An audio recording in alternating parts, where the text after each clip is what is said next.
दूसरा अध्याय। श्री सूत जी बोले, हे द्विजों, अब मैं पुनः पूर्व काल में जिसने सत्यनारायण व्रत को किया था उसे भली भांति विस्तार पूर्वक कहूंगा। रमणीय काशी नामक नगर में कोई अत्यंत निर्धन ब्राह्मण रहता था। भूख और प्यास से व्याकुल होकर वह प्रतिदिन पृथ्वी पर भटकता रहता था। भगवान ने उस दुखी ब्राह्मण को देखकर वृद्ध का रूप धारण करके उस द्विज से आदर पूर्वक पूछा, हे द्विज, प्रतिदिन अत्यंत दुखी होकर तुम किस लिए पृथ्वी पर भ्रमण करते रहते हो? हे द्विज श्रेष्ठ, यह सब बतलाओ, मैं सुनना चाहता हूँ। ब्राह्मण बोला, प्रभो, मैं अत्यंत दरिद्र हूँ और भिक्षा के लिए ही पृथ्वी पर घूमा करता हूँ। यदि मेरी इस दरिद्रता को दूर करने का आप कोई उपाय जानते हो तो कृपा पूर्वक बतलाइए।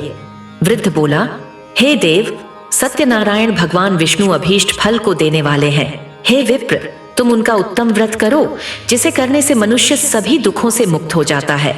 व्रत के विधान को भी यत्न पूर्वक कहकर वृद्ध रूपधारी भगवान विष्णु वहीं पर अंतर्धान हो गए। वृद्ध ने जैसा कहा है उस व्रत को अच्छी प्रकार से वैसे ही करूंगा। यह सोचते हुए उसको रात में नींद नहीं आई। अगले दिन प्रातः काल उठकर सत्यनारायण का व्रत करूंगा ऐसा संकल्प करके वह भिक्षा के लिए चल पड़ा। उस दिन भिक्षा में बहुत सा धन प्राप्त हुआ। उसी धन से उसने बंधु बांधवों के साथ भगवान सत्यनारायण का व्रत किया। इस व्रत के प्रभाव से वह श्रेष्ठ सभी दुखों से मुक्त होकर समस्त संपत्तियों से संपन्न हो गया। उस दिन से लेकर प्रत्येक महीने उसने यह व्रत किया।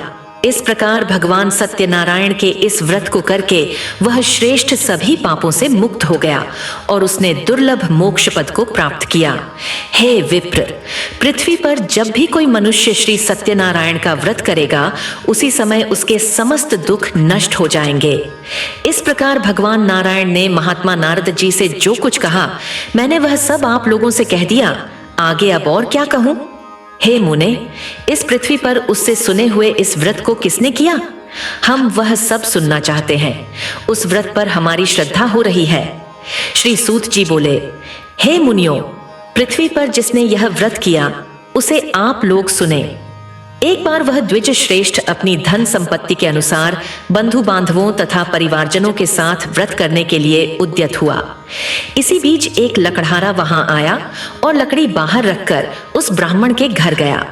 प्यास से व्याकुल वह उसको व्रत करता हुआ देख प्रणाम करके उससे बोला, प्रभो, आप यह क्या कर रहे हैं? इसे करने से किस फल की प्राप्ति होती है? विस्तार पूर्वक मुझसे कहिए। विप्र ने कहा, यह सत्यनारायण का व्रत है जो सभी मनोरथों को प्रदान करने वाला है।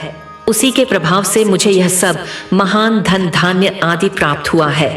जल पीकर तथा प्रसाद ग्रहण करके वह नगर चला गया।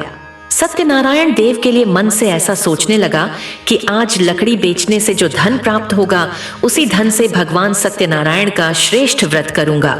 इस प्रकार मन से चिंतन करता हुआ लकड़ी को मस्तक पर रखकर उस सुंदर नगर में गया जहां धन संपन्न लोग रहते थे।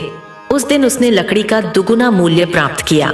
इसके बाद प्रसन्न हृदय होकर वह पके हुए केले का फल, शक्कर, घी, दूध और गेहूं का चूर्ण सवाया मात्रा में लेकर अपने घर आया। तत्पश्चात उसने अपने बांधवों को बुलाकर विधि विधान से भगवान श्री सत्यनारायण का व्रत किया।